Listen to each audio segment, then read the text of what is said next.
Alright, so for today's video, I'm going to be going over one of the most underrated heroes in the game, I think.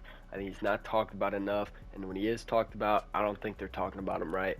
And I'm talking about Cyberclops. He's flexible, so he's super attainable. He's really good. You don't have to think too much, just kind of use him. And so what's going on is all energy damage, has a 20% chance to zap nearby enemies for 116% of damage dealt. And then your Teddy is now doing energy damage, and your Shock Tower is already doing energy damage. Seismic Smash does energy damage, and then your stationary hover turret also does energy damage. And then chances are, if you're using him, you should be using a gun that is doing energy damage. So you're going to be doing energy damage for everything, and every time you deal it, on average, 1 in every 5 hits is going to zap a nearby enemy for, we're just going to say 100%, which basically means every damage across everything is going to be doing a little more than 20% extra, because you're going to be zapping nearby ones for that. And then if you pair him with Happy Holidays, your ability cooldowns are reduced by 40%.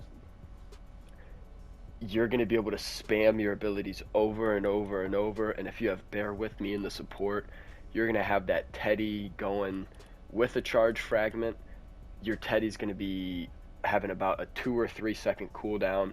Your Shock Tower, you'll be able to go over and over. Seismic Smash. And the best part about him is, especially for new players, you don't have to have a perfect support team to make him good. There's so many Outlanders that boost Teddy, Shock Tower, Seismic Smash, that you don't need the perfect support team in order to make Cyberclops good.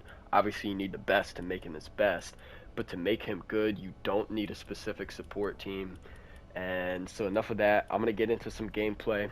He's going to be great for crowd clearing and single target, so I'm going to show you me doing an encampment with him. Alright, so to get some gameplay for you guys, I'm going to be soloing this large encampment, and you can see I'm power level 130, and I'm in a 132 zone with active modifiers, so I'm not just going into some easy mission to show you guys this.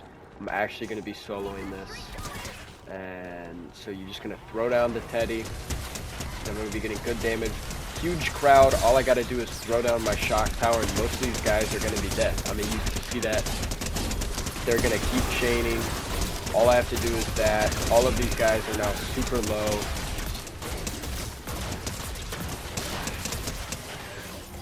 I'm able to take out these big guys, take out the little guys. I've hardly even shot my gun, and the encampment's pretty much done. Already got my Teddy back. It was barely even gone. And you can see I'm taking out this large encampment in a zone higher than my power level, solo. I mean, with relative ease.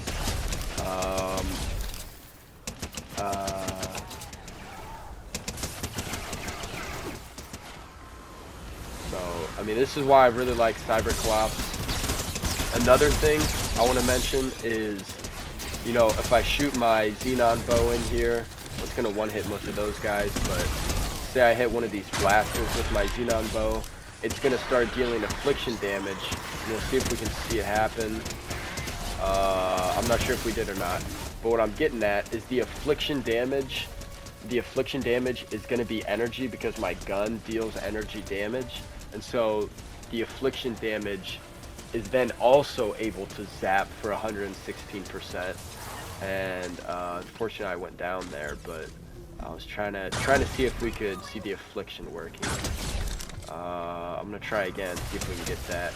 But so I mean, that's when you're running an energy gun and you're dealing with all these abilities that have energy. A majority if not all of the damage you're doing is gonna be energy, and so 20% of the time you hit something, it's gonna be chaining to a nearby enemy. One thing I just thought of that I want to make sure I get in before I forget about it. Cyberclops will also apply for trap damage. So if you have ceiling electric fields and you're in a mission and you place these down, or it could be wall dynamos as well.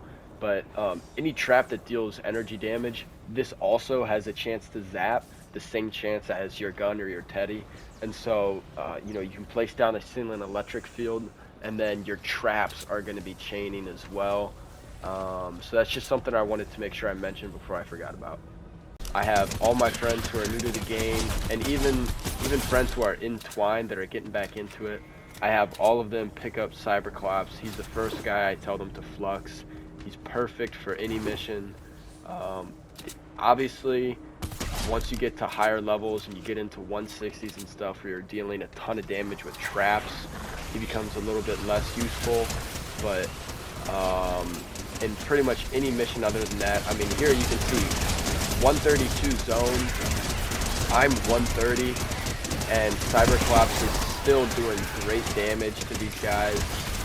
I would highly suggest anybody to go pick him up, use him, try him at least, see what you think. Once again, I think he's the most underrated hero in the game, and I think he deserves a little bit more of the spotlight. So that's going to be the video. Thank you guys for watching. If you have any videos you'd like me to make, please comment down below. I'll be making those videos for you guys. And thanks for watching.